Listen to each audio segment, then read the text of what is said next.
Do you ever get confused why men never fall in love with you even though you do everything for them? Isn't it frustrating to watch other women disregard men and then get worshipped by them in return? But what if I told you men would be falling madly in love with you if you just understood how to put them in their place? Which is why on today's show we're going to be discussing why men fall in love when they fear you. That way you can stop being overlooked and underappreciated simply for trying your hardest to be loved by him. We don't want men to feel like they are the sun that exists in your life and you just revolve around him, right? And without him, there is no light in your life. Without him, there is no sunshine in your life.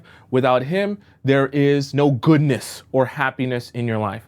The reason I say this is because the fear that you actually want to instill in men when you begin dating them or talking to them is that you don't need them. What I mean by you don't need them, when you start dating guys, you do not want to fall quickly into the cycle of making him feel like he is so important to you and so important in your life that you cannot go without him. You might think, well, Tomisin, why would I purposely want to go out on my dates, be mean to men, make them feel like I don't care? All of these games are so silly and so dumb to be playing with people. If I care, I want to be able to care. If I like him, I want to be able to like him. Here's the thing though, and this is the problem with men and how they're wired to receive information.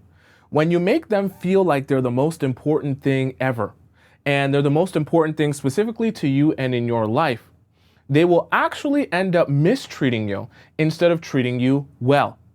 Because when they realize that they are the sun which you revolve around, and they realize their level of importance in your life, they'll also realize that that means they can do things that are bad, mischievous, they can mistreat you, they can not show up for you. And because they're such an important part of your life already, you'll be willing to overlook that because you just can't get rid of him. Because without him, there is no sunshine, there is no happiness. What does that actually look like when you're saying, okay, I don't need men? You make sure that from the very beginning, once you start dating a guy, especially if you're going out with someone who you would consider, oh, this is my type, this guy's my type of personality, this guy has the height, the money, the stature, the everything that I'm looking for. The very first thing you do after you recognize that is happening and that is how you're feeling, the very first thing you do is you say, perfect. Now I know I'm going to take a hard stance and make sure I keep all of my hobbies, all of my interests. I make sure I manage my time to a T where I always have time set aside for myself. The reason I say that, and the reason I'm saying you're going to take a hard stance, is because the moment you feel yourself saying internally, I really like him and I really want this to work out, that's the moment things can fall apart. Because that's the moment you're going to be mentally inclined and emotionally inclined to just say, oh, I just want to let go. I just want to love you with all my heart. I just want to confess to you how much I need you and want to be with you. And I don't want anyone else. I don't want to date anyone else. I don't want to look at anyone else. I only want to breathe in your air. Don't get like that. It's very important to present yourself this way when you're dating men, that you are more than willing to walk away from them if they do not show up for you how you expect them to show up for you, okay? The reason I say this, remember how we talked about in our earlier point about needing men and making sure from the jump you don't make them feel like they're the sun that is to your earth, that you're revolving around them because they're the most important thing in your life? It's the same reason in a different way. But in this sense, we want to make men feel like you're more than willing to walk away, because at some point, right, in a relationship or in a talking stage while you're dating a guy, you're going to come to a crossroads here, right? You're going to come to a crossroads where you're going to have to make a decision, because as time is going on and you're building and building this connection and this bond, well, you should be at least, you're going to get to a point where you either have to decide, all right, I'm also ready for commitment. I've seen what I need to see from you. You've been consistent with me, and you've shown up for me in the ways that I expect a man to show up for me. That will either happen, or you'll get to a point where it becomes very evident to you that this guy is not what you're looking for. He's not going to show up for you how you expect a man to show up for you, and he's going to be very inconsistent with you. When you get to that crossroads, you have to make sure that he is aware, and also you're aware for yourself, that you are more than willing to walk away if he makes a choice to not show up for you how you expect him to show up for you, right? In order for you to get to this place of commitment and go on this side of the road over here, he has to show up for you in the ways that you expect a man to show up for you, who is going to be your boyfriend and then eventually your husband. If he does not make this choice, I told you, it's his choice. I told you, it's his choice. If he does not make this choice to commit himself to you, be consistent with you, and show up for you how you expect him to show up for you, then you will gladly choose this road. How do you show a man that you're more than willing to walk away? Well, you start off from the very beginning by explaining to him, and this is where we're going to get deep in the weeds here. You start off from the very beginning when you go on even that very first date, telling him some horror stories about the previous men in your life that tried to be inconsistent, that tried to not show up for you, that tried to pull a fast one on you and think that they were going to just extract, and they would never have to give anything in return. You tell them horror stories about how those situations never worked out for them, because you're someone who understands your value and you're not going to sit around and be mistreated. That's how you start it from the jump, painting a narrative that you're willing to walk away. Then the other way you begin to paint this narrative and bring him that understanding that you're willing to walk away is by punishing him whenever he chooses to disrespect you or cross one of your boundaries. Now, how do you punish a man? We've had a whole show on it, but let me give you the gist and the summary of it. In order to properly punish a man, especially at the beginning, you withdraw. And you withdraw without any explanation of why you're withdrawing. You take back your energy, you take back your investment, you take back your time, and you take back your attention.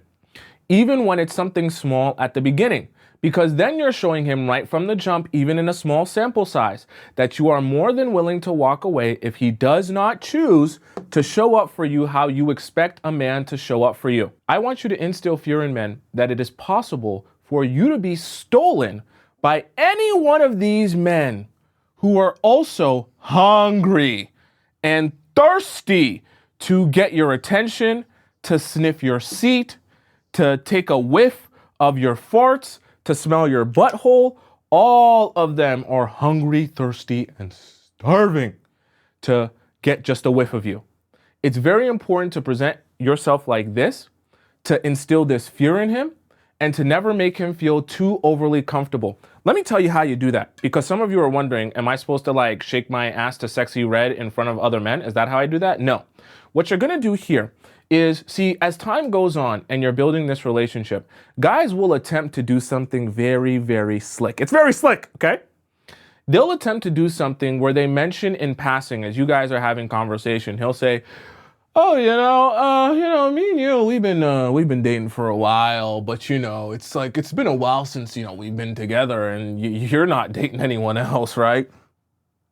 Because it wouldn't really make a lot of sense for you to be going on dates at this point. I feel like it makes a lot more sense if, you're just not dating anyone else, not kissing anyone else, not sleeping with anyone else, right? You're not doing that, right? It's just, you're only, right? Just me, right? Just me and you only. And I want you to respond, well, we're not dating. Like, we're not boyfriend and girlfriend. I'm not saying I'm doing anything weird, but we're also not boyfriend and girlfriend. I can't just close everything off and not be open to anything. See, this is gonna make some of you very uncomfortable to say. And I know it will, because I know when you like a guy and you're really interested in that guy, the idea of actually telling him something that he may not wanna hear is painful for you. But I wanna warn you and let you know that this fear that you will instill in him, that you might get stolen, is actually a good thing. Especially if this is coming up because he's asking a question about, hey, Are we doing an exclusive thing? I don't really want you to date anyone else. Because guys are going to try to be slick about this. In the way that they'll ask about it, they'll try to get you to commit to an answer of, oh, I won't sleep with anyone else. I won't go out on a date with anyone else. I won't kiss or talk to anyone else. I'll only be focused on you, despite the fact he has yet to ask you to be his girlfriend. Now, I'm not saying it's not okay for you guys to kind of transition from dating to being exclusive to actually being boyfriend and girlfriend. But see, when guys aren't committing themselves to you, and then they're trying to kind of force your hand or get you to admit to committing to them, that's not the position you want to be in. You want to continue to instill fear in him that you might be stolen unless he actually takes the reins here and commits himself to you by asking you to be his girlfriend. I know it sounds very, like an evil villain plot in doing that, and I'm planning like that and thinking about that far down the line, but it's very important to understand that you have to leave something left as an incentive to progress the relationship forward.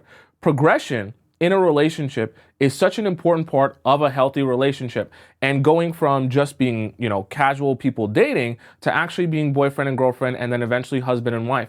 But the key element of that progression is it has to be led by the man, because if it's led by you, the relationship will fall apart. You guys won't be playing your proper roles that you're meant to be playing. Let's imagine a scenario here in which you are going to the store, okay?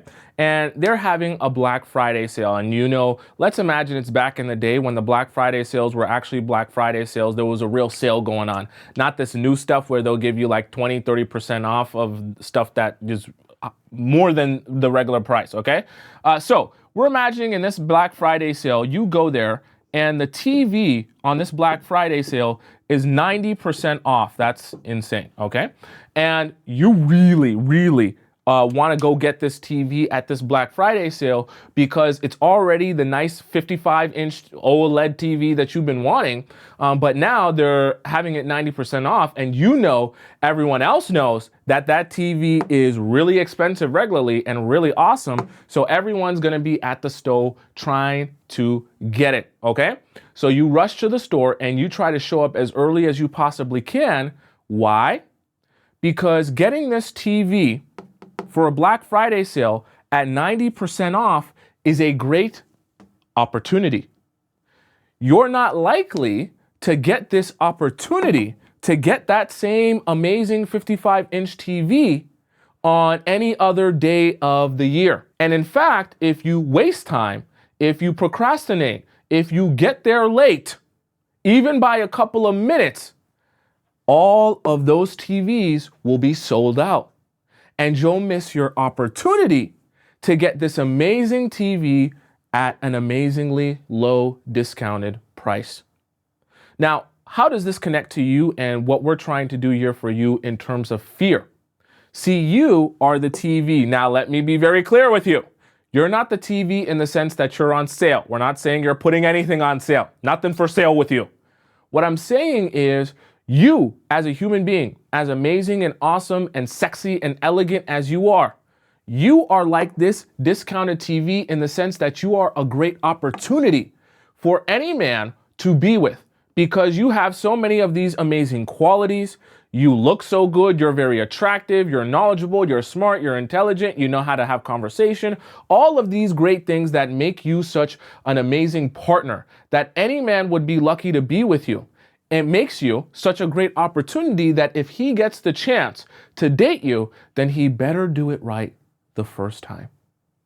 Because similar to my example here that I gave you with the TV, remember how I said, if you show up late, you ain't getting the TV, they're going to be sold out.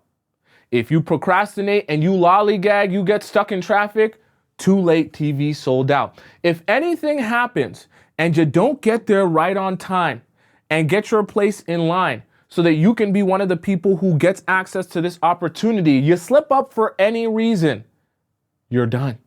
You're cooked. You will never get this opportunity again until maybe next year, if they have this same sale. So that's the thing, and this is the way that I want you to start dating men. I want you to start dating men as if you're giving them an opportunity. Now, I'm not asking you to be arrogant in the way that you approach dating or the way that you talk to men, but what I want you to start doing is thinking to yourself, well, I do have a lot to offer. I am a great person who invests in myself and works on myself, and I have a lot of these great qualities that a man would want in a wife, okay?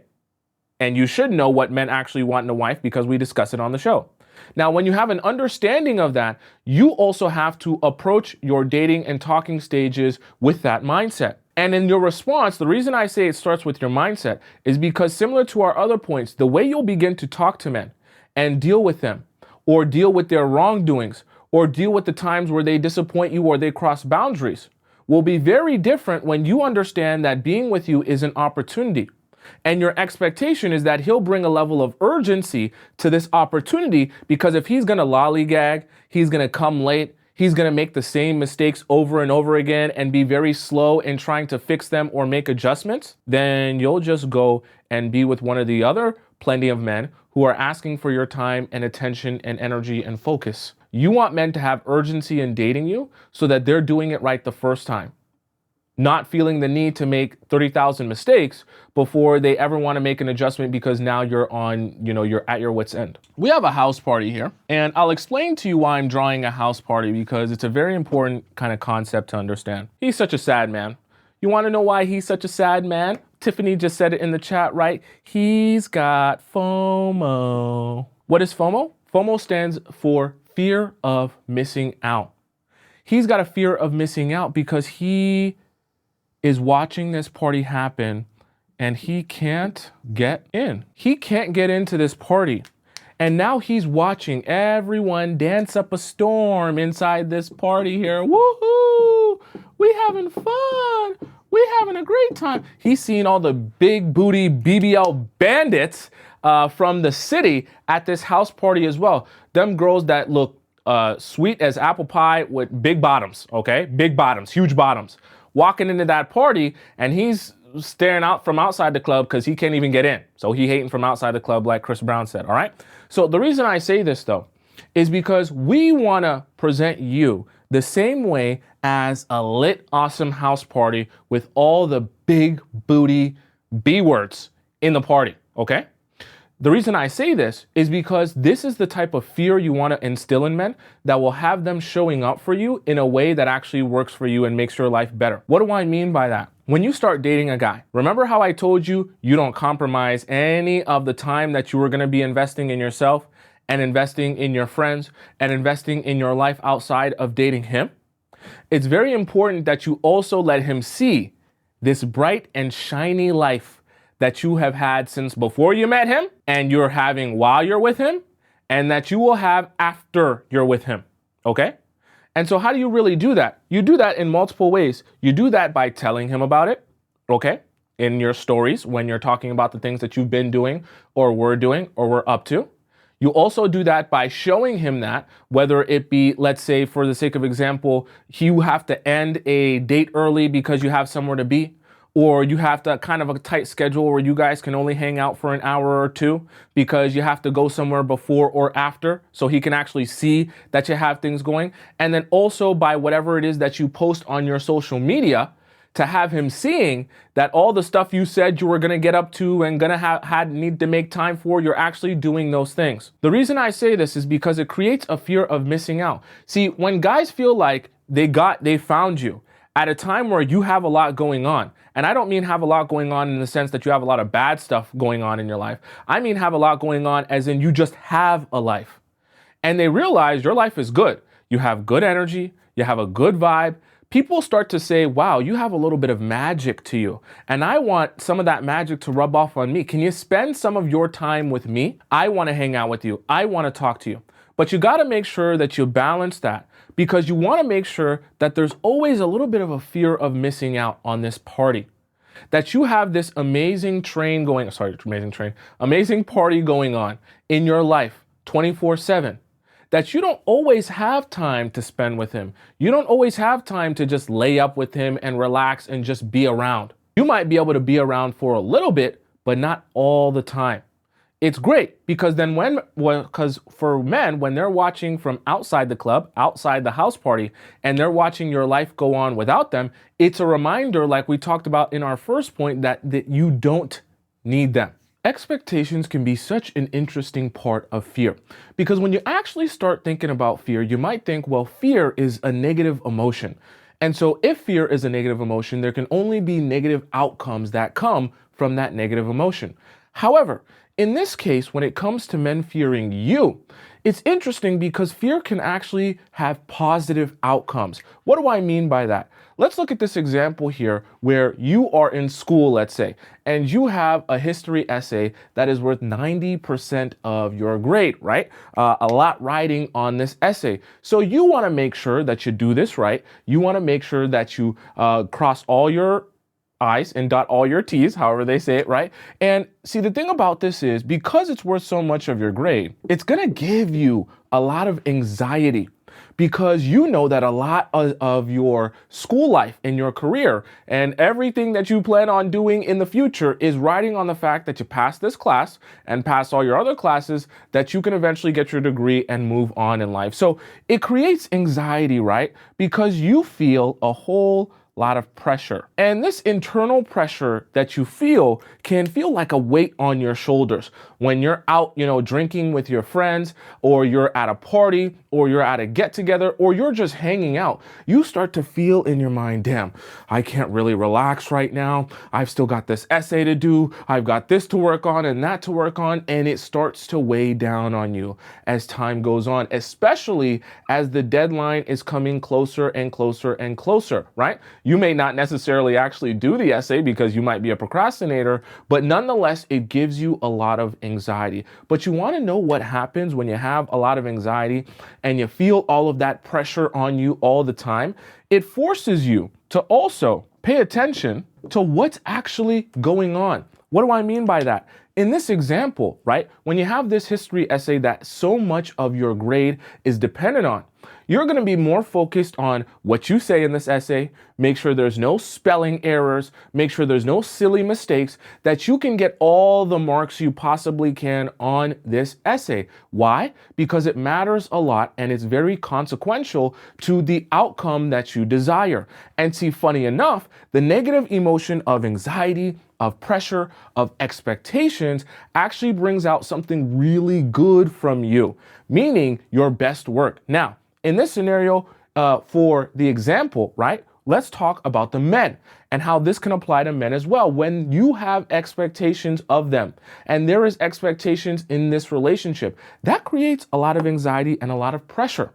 And see, when men fear losing you because you're a good woman, because you're a desirable woman, because you can get stolen, like I talked about in our previous point, all of those things create a lot of pressure and a lot of expectations on his part to show up for you correctly in this relationship. And when there are a lot of expectations, when there is a lot of anxiety, similar to our example, it brings out a lot of good, positive things in men, right? He puts his best foot forward in the relationship. He's constantly thinking about how to do the right thing, how to say the right thing, how to be exactly what you need, how to make changes and adjustments that you've been asking for in the relationship. It's the same reason why you'll notice the biggest difference in men that you're dating when you finally decide to break up with them. Because when you decide to finally break up with them, they realize that changes must happen and there's expectations here unless he's really going to lose you. And as a last ditch effort, he tries to scramble and make all of the changes and adjustments you've been asking for. That's created by all of the pressure and anxiety that he might fail here. And failure in that case is you actually walking out of his life forever. So it's very important to understand that when you're dating men, you want to create expectations. You want to have standards and expectations of the men that you're dating. You want to hold them to that. And if they're not living up to that, then you completely withdraw from them and you allow them to ponder in their time out on why you're no longer giving access to them of yourself. The desire to be desired is also so important to why it's great for men to have fear as it relates to you and their relationship with you. Let me explain this to you, right? See, they love, right? Men have egos. They love to be desired by women. Oh boy, yeah. They love the feeling of being chased by women. They love the feeling of being validated by women. It feels super, super good to the ego, to the mind, and to the soul as a man. And so because he has this internal desire to be desired by women, he's constantly chasing that feeling everywhere he goes. Now, that doesn't stop when it comes to you. He feels really good when you are validating him because you love him, you care about him, and you want to be with him. So one of the mistakes that some of you end up making is that in your relationship, whether you're starting it off or whether you've been in it for a while, you're so hungry and thirsty to validate him 24/7 and make him feel like the best man, or the best thing I should say, since sliced bread, that you forget that we still want to create some doubt in his mind. We still want to create just a little bit of fear in his mind, because men do have a desire to be desired. But as long as they don't necessarily feel like the most desirable person all the time, it will do something really, really good for you. Now, let me explain this. See, when you X out some of this validation, meaning you stop validating him 24/7, sometimes you let him just cook. Sometimes you let him sweat, as we like to say in the Players Club sometimes. See, what happens here is he starts to become a little bit more humble, right? He starts becoming more humble because he doesn't feel like the best thing since sliced bread. When you stop validating him 24/7 and trying to always put him on a pedestal that makes him feel like there is no one on this earth that's ever greater than him, he starts to say, well, damn, okay, maybe I have some work to do. Maybe I have some changes to make. See, one of the worst things you can do for men and in your relationship is turn into what we describe here as a yes girl. You don't want to be a yes girl. The reason you don't want to turn into a yes girl is because at a certain point, see, men and their ego, it's very fragile, but it's also very important that you understand how it works so you can understand how to manage it and manipulate it for your benefit. And you don't want to turn into a yes girl as his woman, because while it might make him feel good in the short term, after a while of you constantly telling him how amazing he is, how his poop doesn't stink, how nothing he can ever do is ever wrong or bad, he will start actually believing in that. And because he starts to have that belief, it won't create some sort of confidence that will actually manifest itself in a good way in your relationship. What will happen is after a while, he will stop working on himself.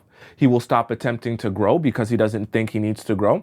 And he'll stop taking accountability for the ways he makes mistakes because he'll start to have in his own mind that he doesn't make mistakes. And this is very bad for you. See, when you eliminate all versions of fear and doubt in a man's mind, you might think you're doing something good for him because you're validating him 24/7 and putting him on a pedestal and treating him like a pure king.